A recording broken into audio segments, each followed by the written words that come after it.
Welcome to my happy place. Here is where I find inspiration in art, design, culture, cuisine, fashion, and the lifestyle of my favorite collaborators.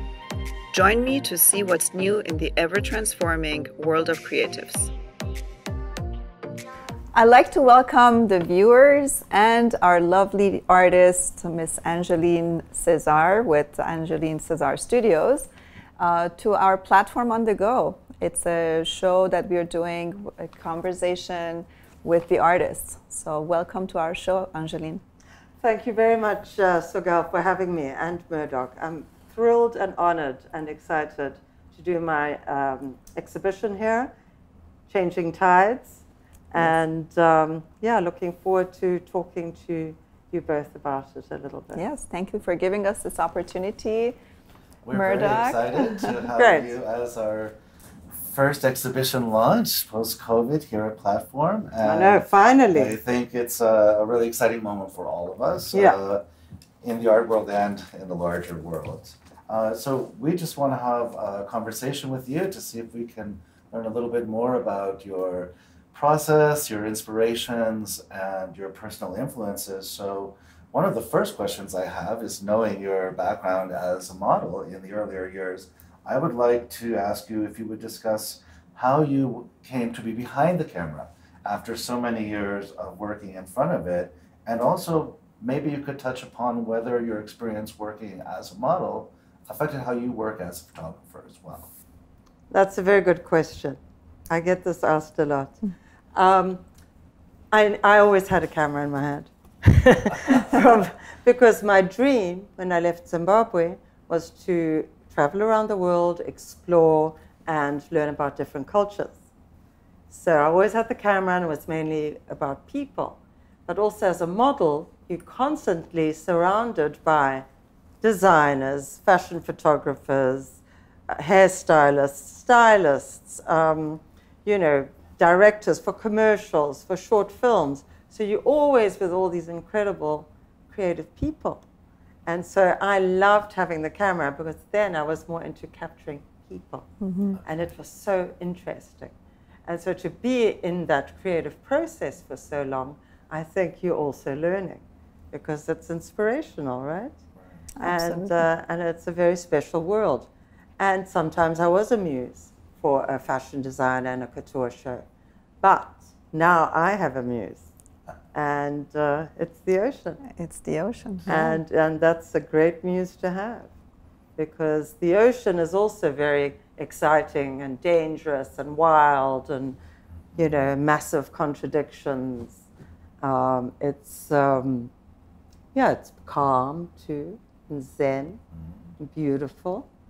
So yeah, I got my muse. So you had you started off as a model, and but what influenced you to become an artist now?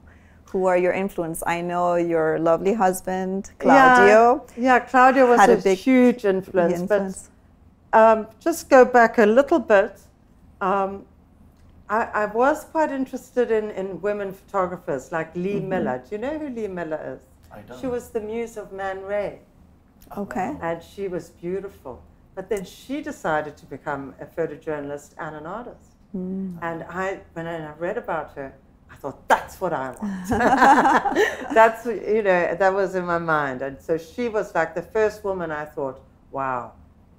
You know, she's got a photo, very famous, of her sitting in Hitler's bath tub. I don't know if you've ever seen it. I have seen it, actually, yes. So that was like the early things where you're thinking, wow, that would be neat.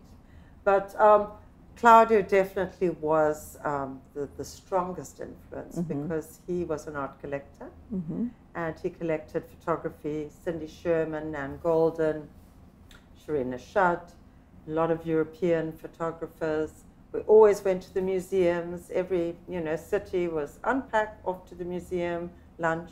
And so, he really taught me how to look at art, how to look at a Cy Tomley. He got me into... Showed you all the details. Exactly. To look into, perspectives and the colors. And so when I started doing my first show, he said, you've got the eye and you can do this. Beautiful, beautiful. Yeah. That's right. Nice to find a mentor. I know, a mentor and a husband and a chef. Everybody needs a mentor. Put on 10 pounds, but doesn't matter. But we were in Los Angeles, and we had a bit of a rough time. We actually had a lovely art salon, printing salon, but anyway, cut a long story short, we moved to the beach, Venice Beach. And I started going out. We were 5 steps from the beach, and I'd go out every dawn and take photos. And he'd look at them, and he'd say, great, post them.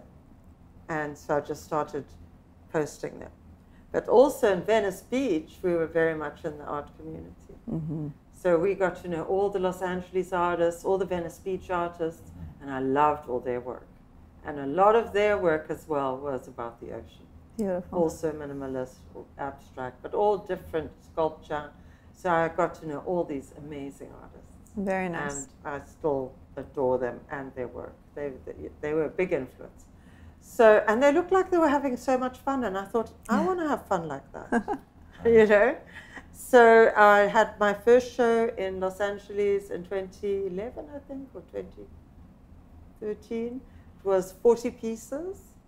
And it was called the Venice Surf Series. So that was the start just of the ocean. So exciting. Yeah. Especially because I was supported by all the artists of Venice Beach, and even celebrities like Jacqueline Bisset came, and Ed Moses, who's a very famous artist in LA. So I was like, this is it. The second show in Venice I did in Bergamont Station. It's really a beautiful place in LA. You must have been there. Yes, I have been. Yeah. And lots of galleries, and it was a group show with Diane Arbus and Helman Newton, who I both also love. You were an excellent nice. Exactly, because you know these were artists that I liked as well. So I couldn't believe it. Right. Group show, second show. Fantastic. And nice to be a part of a great supportive community of artists. I think that it sort of helps foster your craft when you have others with whom you can have dialogue about your work. Well, Los Angeles was the perfect spot. It's just perfect for art and artists, and it was different to New York, where in Los Angeles you have to drive an hour and a half to go to a gallery sometimes. So they'd have music, they'd have food, they'd have all the artists would get together, and it was a real community. Plus your muse was the ocean, so you were in the perfect spot too. Exactly. But it's funny because the oceans are very different. In LA, it's cool colors, it's more ice blue and ice pink and a very light peach. And here, what I love so much is so much more color and so much more happening. It's deeper. It's deep, and it's a more exciting ocean for me. And it's warmer. Right. More exotic. Shooting in January. More exotic too. Try shooting in January in Venice Beach. Yes. You're just running home and you're freezing. And easier to dip your toes in here. Yeah, it's lovely to swim here. And also different quality of light in all the locations, which is so interesting. Yeah, the it's two very different. The sky is different. Everything. Exactly. So you have a little. I think. Oh, both have a bit of smog, don't they? But I think. This is more exciting for me. This whole setup here, also with big clouds. It's more tropical. Plus, it's a change. You know, you already had that, so now you're but I'm more in experiencing my something element new. here. Yeah. I mean, even though I loved LA and I thought I was definitely going to be an LA artist. Really? Now I realize I'm going to become an American artist. Well, you're the world artist. Journey, right? Yes, of course. But it's nice to have experienced that. And how, as an artist, you can continue to be inspired by a change in geography or a change in location, change in energy. Yeah, no, I'm definitely looking forward to going to maybe Namibia, which is a desert with the ocean, which I thought would be a great series. To have, you know, desert with the ocean, and also maybe a little bit of a message saying we have to protect our oceans. That's because very otherwise true.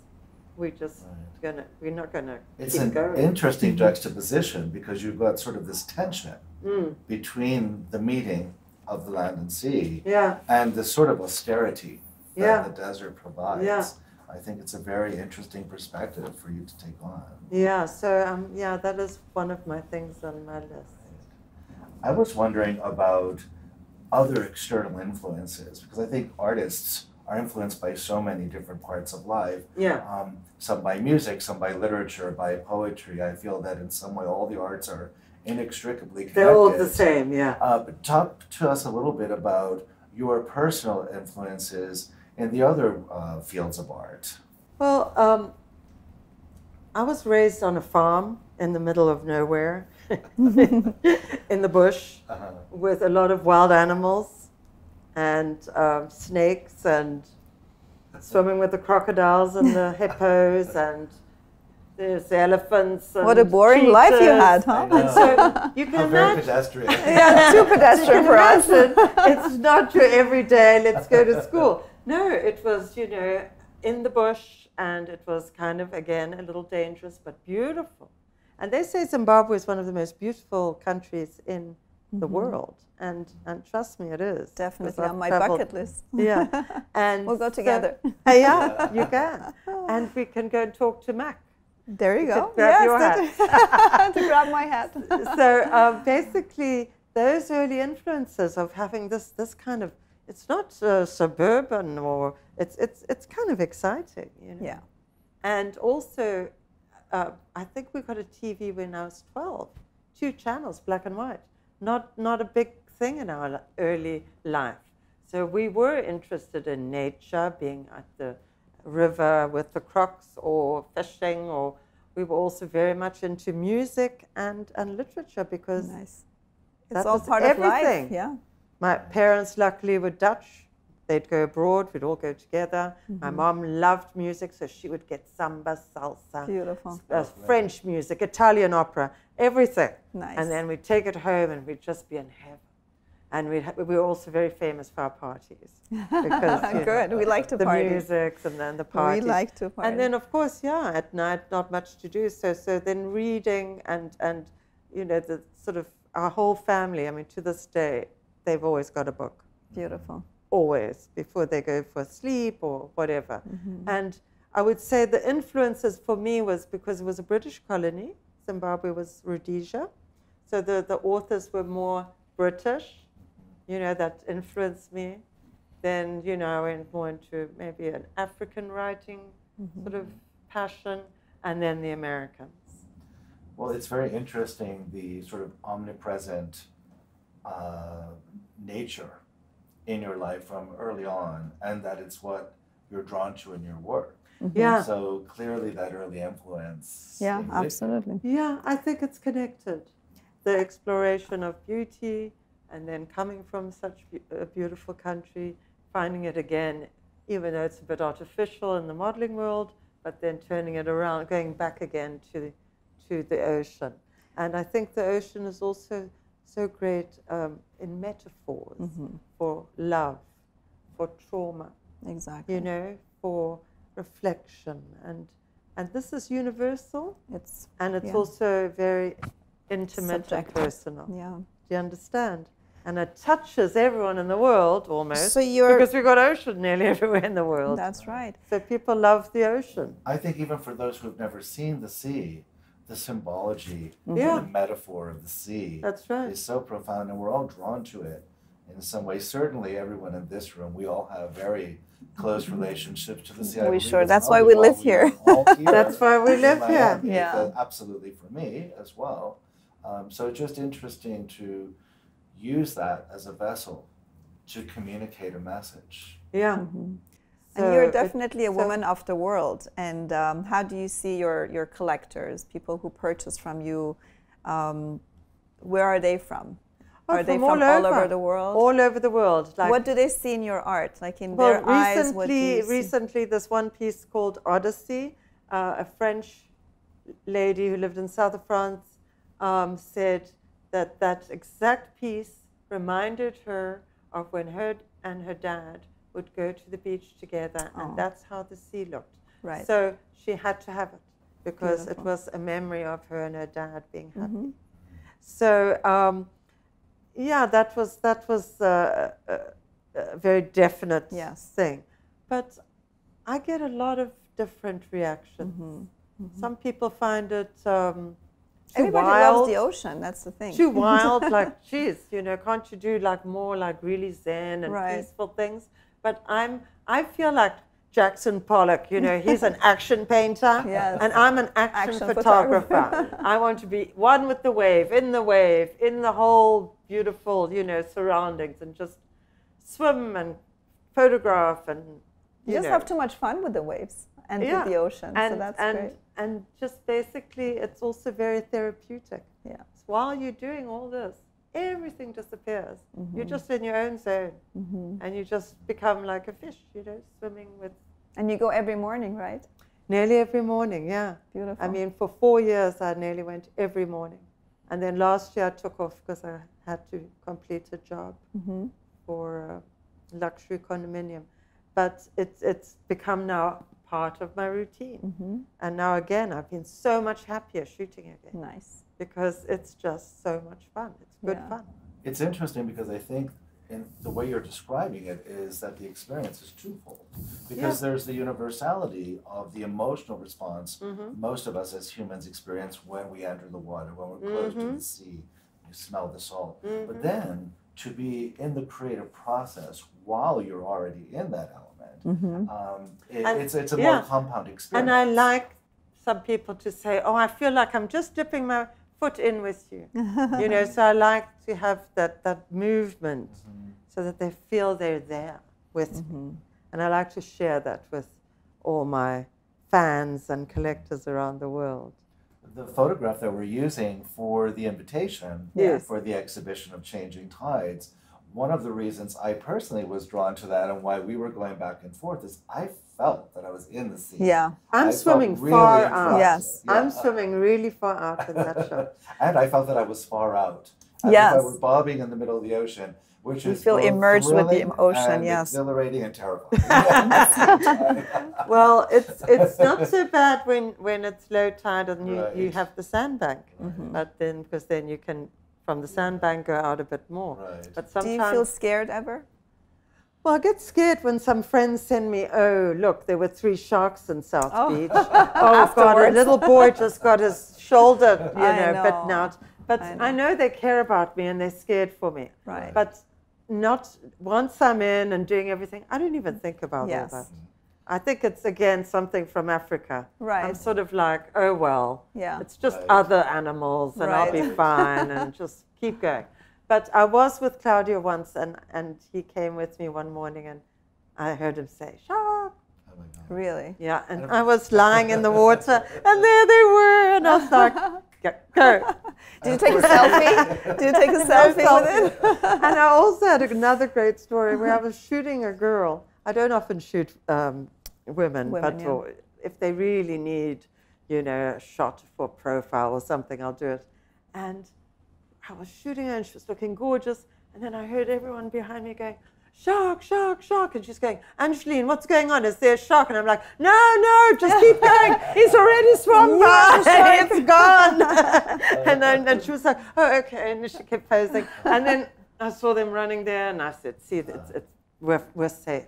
Slowly, Miamians are becoming like Aussies. We're becoming really used to it. And of course, they're much smaller here, so it's not. Really and you know, I think there's a lot of sand sharks and there's tarpon. But I think it's only certain times that we will get, you know, the bigger ones that they come for a little swim past to go feeding somewhere. And of course, the sea here is a different beast than the raging Pacific, for example, or like in South Africa. So it does feel a little less overwhelming or less daunting. Can you imagine the waves in Australia? Oh, God. I'd probably be nervous,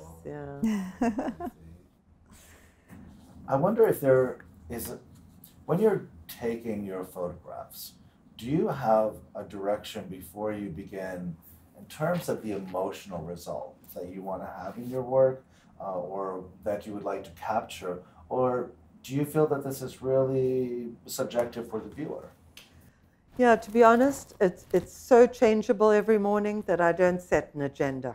Because sometimes when I go on the left and look at the right, it's 2 completely different photographs. And so I really just go just immerse myself in what's happening on that morning. And then when I'm doing the editing, and that's quite hard. Right. Yes. Because sometimes I take, 450, 500 photos. So when I'm editing, sometimes then I will say, look, if I get a little shiver or something. Well, it's about the feelings and the emotions. And then I get excited. Then I know I'm onto a good thing. And then I'm like, I think then that one goes to the side. So when you're shooting, it's more visceral. Yeah. And when you're editing, you get to be a little more. Yeah, I'm experiencing everything, and I'm in this So then you're more focused, probably. In the editing, I'm more focused. Yeah. Because I think that also you learn with modeling. Yeah. Because you see a lot of people editing and photoshopping and composition. You see a photographer will say, well, Angie, just go to the side because now the sun is right there, and so that gives me this and this and this. Right. And so then I obviously learned a few tricks. What about naming your art? At what stage does that happen? Do you know it once you see the waves, or No, always happens at the end. Happens after the editing, and then then I'll look at the work that I've chosen and think what the title is going to be. Nice. And I mean, once I did a piece and I called it Stairway to Heaven, because the way I shot it was such a low angle, and it was like this, and then just a tiny bit of sky. And it was so funny. I remember this lady saying, oh my God, and my mom just died, and when I saw that photograph, I felt so comforted. So everyone has something to say. Of course. Right. They all have their own feelings when they see this ocean, whether it be pink or blue or green or wild or crazy. And regardless of the title, but usually, but what they feel is right. Some people do love the title. How do you get those titles? And sometimes Claudia helps me. My husband does, he's quite good. He'll come up with some very peculiar things that I would never have thought of. It's like nail polish colors, right? Yeah, no, I always look at it. He likes to do it. He likes to do it too. It's a fun thing to do together. It is. It is. Well, it's also interesting because that's the relationship that you or any artist has with the viewer. Sometimes you never meet the viewer, you never know them, so your art really is the connection that serves between them. And I think this is one of the interesting things about art or music is we reach across cultures, we reach across lots of boundaries and connect, often with people you'll never know. Yeah. And so I think that that's a really fascinating thing. So the title may, for example, drive part of the viewer's response. That's true. When I ask about the viewer, what you want to direct, or if you want to direct an emotion at all, I just think it's so fascinating that you, as an artist, get to have a relationship with someone you may never meet. Yeah. And the vessel is your work. That's right. I remember another piece now, I called it Turbulent. And I remember this wonderful man was going through a divorce, and he just fell in love with it. Do you know what I mean? So, and I knew he was going through the divorce. And he was like, this is the one, I want to buy it. So, yeah, I think it's, because now with social media too, I probably have access now to LinkedIn, Twitter, Instagram, Facebook. To the entire world. So, yeah, and artist page. And so, it's a lot of people can watch. I think maybe 16,000. So far reaching. It's Yeah. incredible. So And in real time, which Yeah. is also fascinating. And people also like it. Like I can see if I post an old one, which I hardly ever do. Nobody likes it. They really also love it that they're doing this on a sort of morning trek with me. They want to wake up in the morning and see what I'm seeing, and me sharing. You that become beauty part of with their them. lives. Yeah, That's exactly. They want to be there with the beautiful, ocean and. You make it very flowers. exciting, and it's a gift for those of us who are landlocked. Exactly. Not us, but for those who are. when you're Well, yeah. inspiring other people too. I mean, that's and also a lot of that's a people are great thing. sitting in their apartments, say in London, and it's grey every day.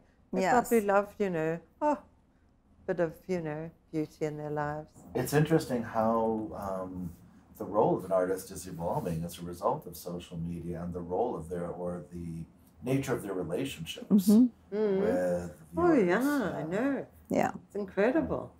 I mean, I've got so many people that I have never met, who are just fans from all over the world, always just, you know, saying such wonderful things. And my mom's like, oh, how can you just say thank you to all these people? So exhausting. And I'm like, well, they spend time talking about my work and how wonderful it is. I can't just ignore them. No, no. So and they become your friends. You know, it's part of your life. Yeah, it's nice. And some people I have met that I never knew. And now I know. They've come to see me in Miami. I'm coming through. Let's have a coffee. Yeah, you know, beautiful. So that's so nice. They should come to your opening. I think June 24th. Don't forget. I think a lot of the friends will be here for sure. That's wonderful. And continuing. We can't wait to meet them. Yeah, and you know what I was so excited about the other day?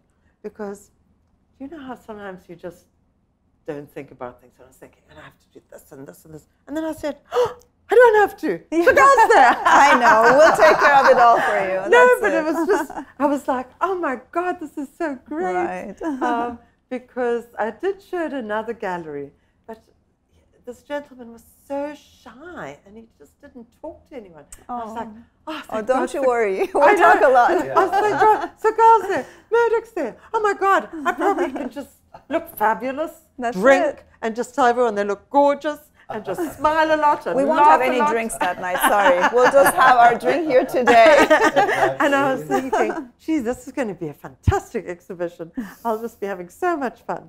Yeah, we're looking forward to it. So yeah, suddenly I'd forgotten that you were here. Especially, you know, since the pandemic, this is going to be our first exhibit. Yeah, no, it's and we're very excited. It's going to be a beautiful reunion of everyone, pretty much. So it's a big party. I know. We're very, very excited about it. Yeah, I think so too. So you were, obviously you had your career as a model and now you're an amazing photographer. And is there any other career that you're still dreaming of having one day, or well, not dreaming to have, but another dream in Africa was to be the lead singer in a band. There you go. And my sisters and I always You're going to sing be on your exhibit night. If I do a few shots of tequila, give me a mic. Oh, yes. Exactly. I know. We always now you're pulling our arm here. No, we always wanted to be in a band. And it just, that's another thing. Beautiful. Music. Nice. I have to hand you a microphone during the opening for a number. Just, yeah, that's music, great. literature, again. Good, fantastic. Another passion of mine that I'm absolutely obsessive about is film. Like I'll do a double bill of Woody Allen. And I know he's not very popular at the moment, but too bad. I still love his films. And so like on a Saturday afternoon, I'll say, Claudia, we have to do a double bill of Woody this afternoon.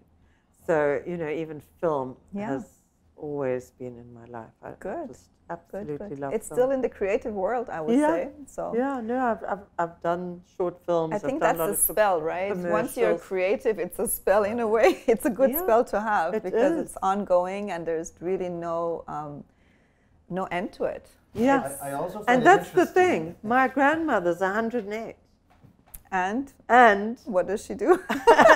She drinks once a day and she says, don't talk to any men over 60. But what I'm saying I better meet her in Zimbabwe. What I'm saying here is that I think I may still have quite a lot to go, a long time to go with my career. Yes, absolutely. Because, you know, hopefully I have a couple of her genes. Yeah. So I can still see a lot of traveling and transformations. Yeah, transformations, experimenting, and this is what this life is for. Yeah, and maybe becoming more international. Yeah, you know, beautiful. Yeah, and so that's what sort of the future. The future. But I'm really just going to be here now, live now, and be focused on having fun making the work. There you go. Be in the present, but always know there's another chapter ahead. Yes, so, of course. Yeah. That's really great. Yeah. So I want to just rewind for a moment because earlier I love when you were referencing composition and when you were in the editing part of the process.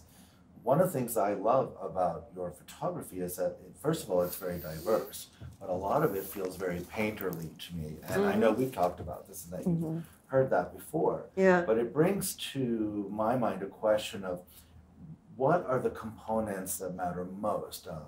Light, fracture. Fracture is a really fascinating component for me. Composition.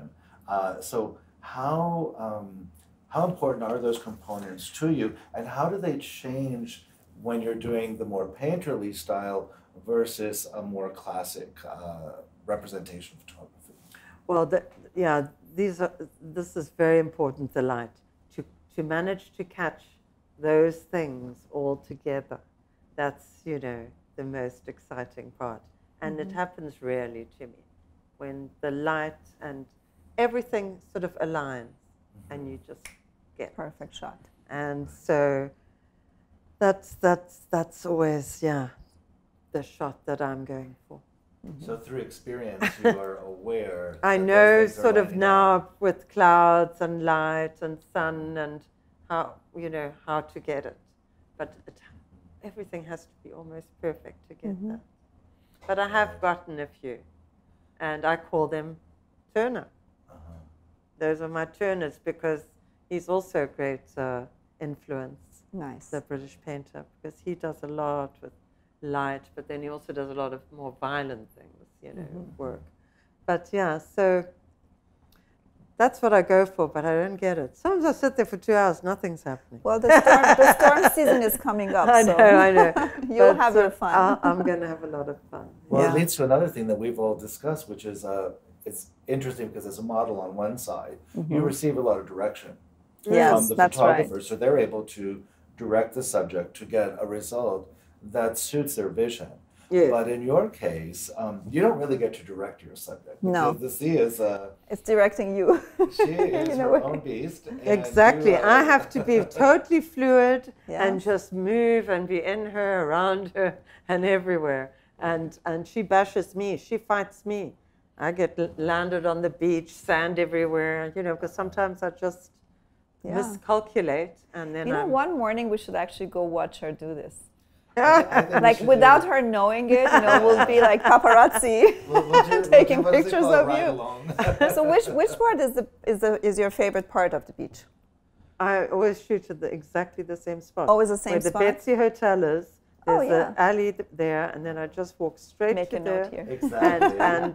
And then I'm sometimes, I usually have a band, because if I get thrown with a wave, then I still have the camera. Oh, yeah. Yeah. So like a surfer. I've been through about 5 cameras. Oh, that was my next question. How many cameras have you lost? Sand in the cameras getting bashed on. So so I've broken the Sony, the Nikon, the Olympus. Now I have a more expensive camera, so I have to be very careful with this one. Wow, that's exciting. But we'll come one morning. We will. It'll be easier for you. She's a much more of a morning gal. I am, I'd love that, because you could take a short video of me doing my process. Claudia's taken a couple of pictures of me doing it, but he doesn't like to get up so early in the morning. I'll come. It is early. Yeah. It is early. I'm really glad. And it's my favorite thing to do when I get up early. It's just the sea in the morning is so It's something different, On the beach, no one's really come out. You really have it to yourself, and it's wonderful. But I have to overcome my night owl tendencies in order to get that more. But the ocean has been a little bit more rough these days. I haven't seen like a calm ocean for a while now. No, I haven't either. Yeah. I'm missing that actually. Yeah. Because I like to swim in the morning. Yeah, yeah. No, it's been. We had a riptide just yesterday, I think, and the day before riptide. Yesterday I had riptide, and it is a bit rough, at the moment, but it will change soon. Yeah, of course. It's one of the most magical things about living here is we live very close. We're really fortunate. We can walk in a matter of a couple of minutes, all of us, to this beautiful turquoise sea. But that being said, it's not always turquoise sea. Sometimes it's emerald. Sometimes it's I love that. Sometimes it's perfectly clear, like a Caribbean flag. Oh my God, I know. Sometimes it's very wavy and there's seaweed. Like it's always changing. Always changing. I know. That's what I love, because I hate to be bored. Yeah, no, I love that. And that's the beauty of it. And really. I also have to say, out of everywhere in the world that I could live, I would live here. Right. Why? Because of all these things that we discussed, the ocean. I feel completely in my element here. I find it colorful and sexy, and there's always music playing, and there's always, you know, a reason to go for margarita, and friends always coming in.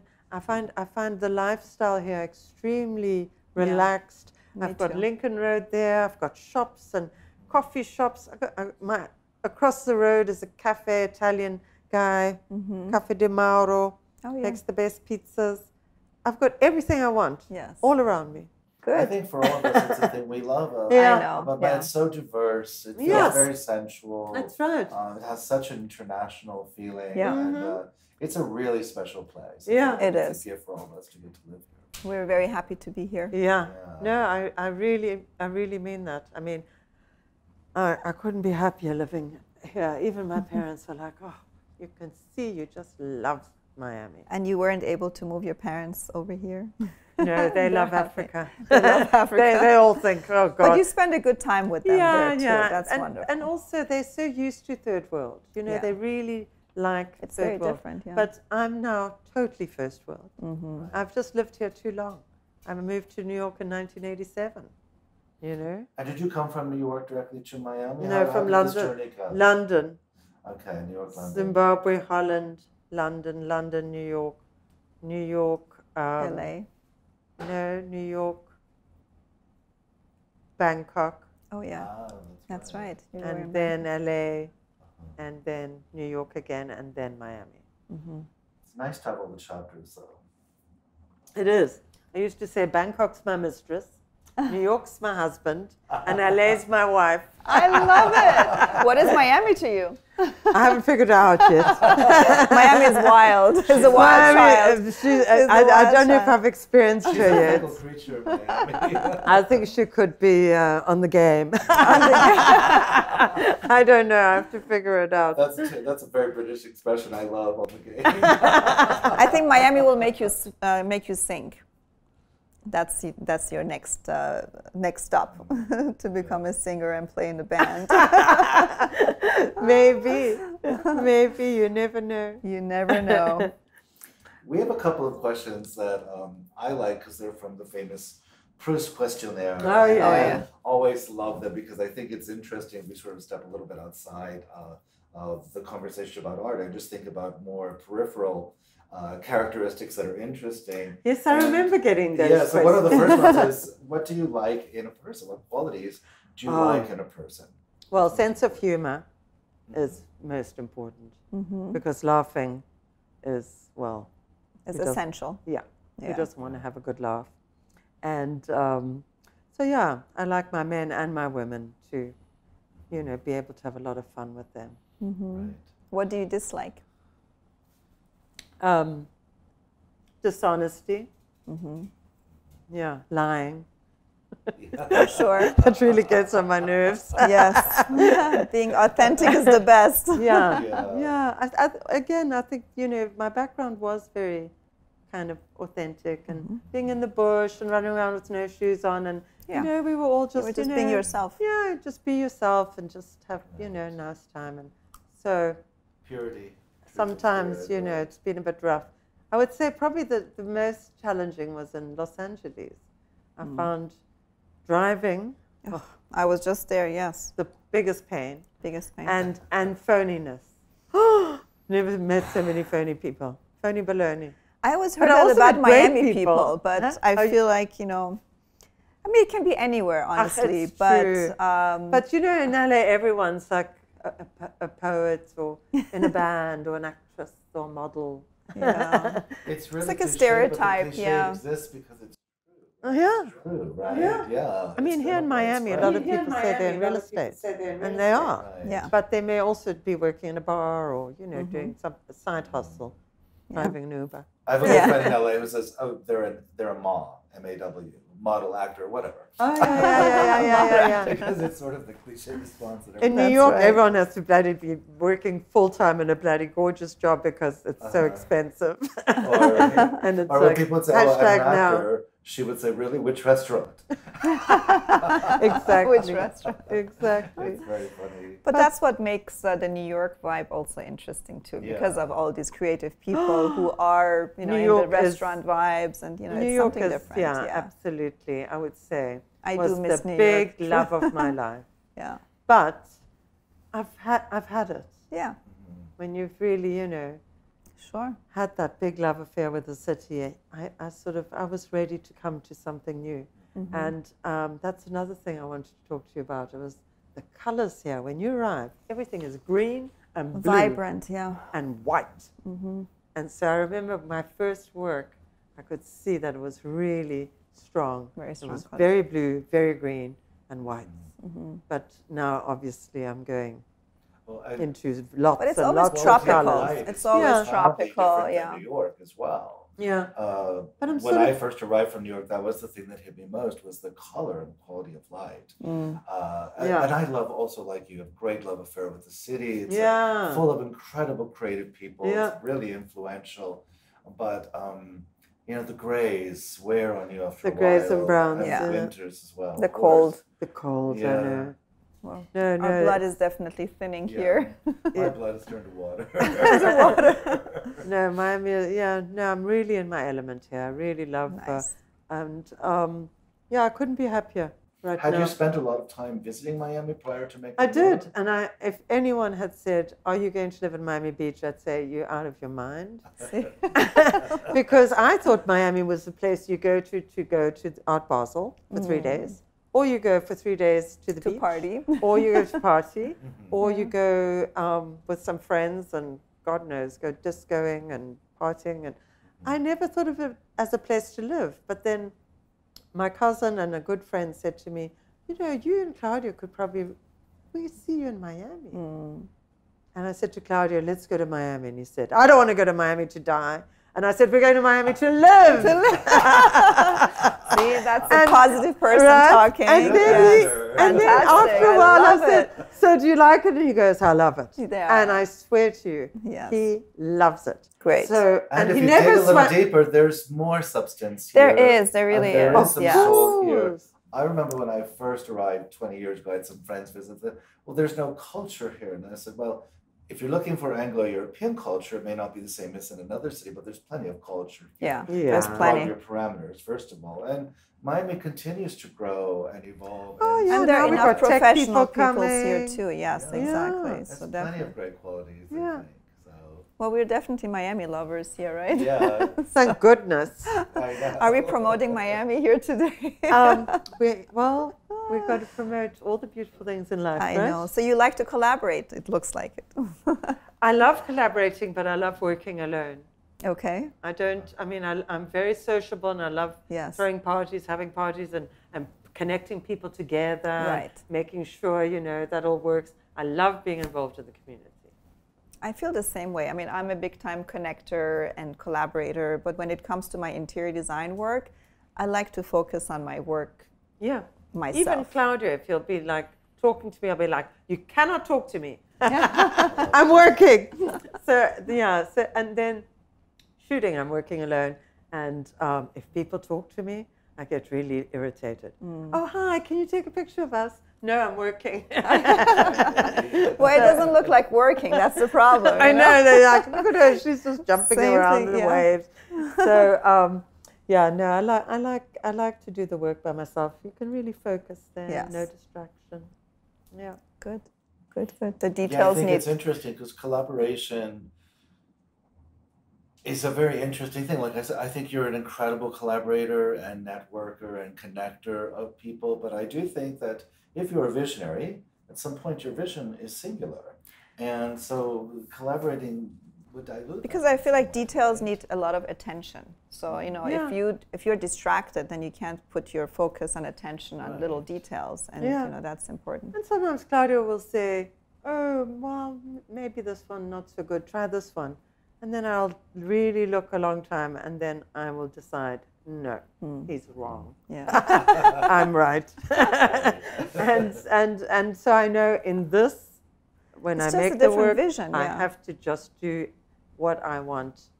You know, when I've finished everything, I've got to just be strong and brave, put it on and just, everyone loves it.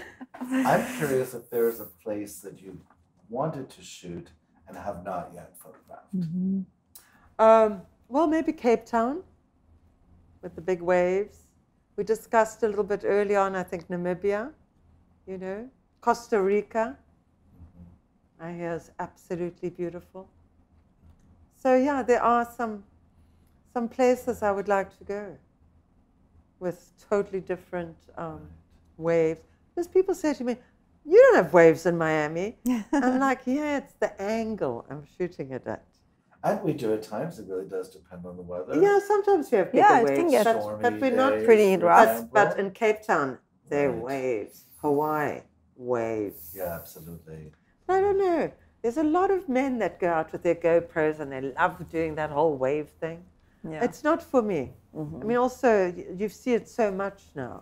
Because I feel like you're looking for emotions. You're not really looking for, you know, your work translates into emotions. You know, I do look and see what they're doing. And sometimes they may venture off a little bit. But it seems like they really go for the thrill of that, catching that wave in the sun in that light. But I don't know any women that do what I do. Do you? I mean, in your work, you're definitely a unique person to do this, and that's why we loved having you here on board. Thank you. It's very exciting for us. Someone just said, I think it was Joshua, our friend. Joshua, yes. I think he said, you know, I don't think any we have to thank Joshua for this connection. I know. Maybe we have to invite him. I hope so. Maybe he can come. Well, hopefully he can come. Yeah. But so, yeah, that's another thing. He can do our makeup too. Cut our hair and do our makeup. Poor guy. Oh, at work again. That's right. Well, it's been so incredible to have this time to get to know you a little better, to learn a little bit more about what drives your work and what your process is. And we're all very excited to feature Angeline Cesar and Changing Tides here at Platform. Yeah. The exhibition opening on June 24th. That's right. From 6 to 10. We'll run through summer, and we're very, very thankful for the time we've taken today. We're all looking forward to the opening. I've got a feeling it's going to be pretty sensational. I think so too. I just have a feeling. I don't know why. I just think that we all go by our. It's going to be special and exciting and fun and And the title feels fitting for the larger world, Changing Tides. It does feel like we're slowly. It was the perfect timing, changing. I feel. Yeah, just the world is starting to feel a little more familiar again. And like you said earlier, we were thinking, you know, this is going to be a very small, intimate exhibit, but I feel like, you know, now we can definitely use our garden and indoor, and we're going to have a great time. Yeah, no, I think that's already what I've been getting. Feelings from friends in West Palm Beach. Yes. Feelings of friends in Palm Beach who've now managed to have a little lunch at La Goulou. But now they can, you know, all reconnect with me and because people just, well, we were lucky in Miami, but a lot of people still weren't completely ready to connect and feel safe. But I think by the 24th, I think we're ready to. We're ready. Go, baby, go. Let the waves ride. And not only that, we can. Feel the space we have here is interesting because we're not just a classic white box, as a lot of galleries are. It's a very unique, intimate setting. We also have outdoor space, which is really and it feels home. I told Basilia, our printer, who is a genius, I told him the whole setup, and he just loved it. I was saying, and then if you need a facial, you know, Mom's got the spa in the back. And the fact that we get to exhibit work outside in nature is really fascinating. Yeah. I think it would be really, really oh, no, I can't wait. I'll be counting the days. Yeah, good.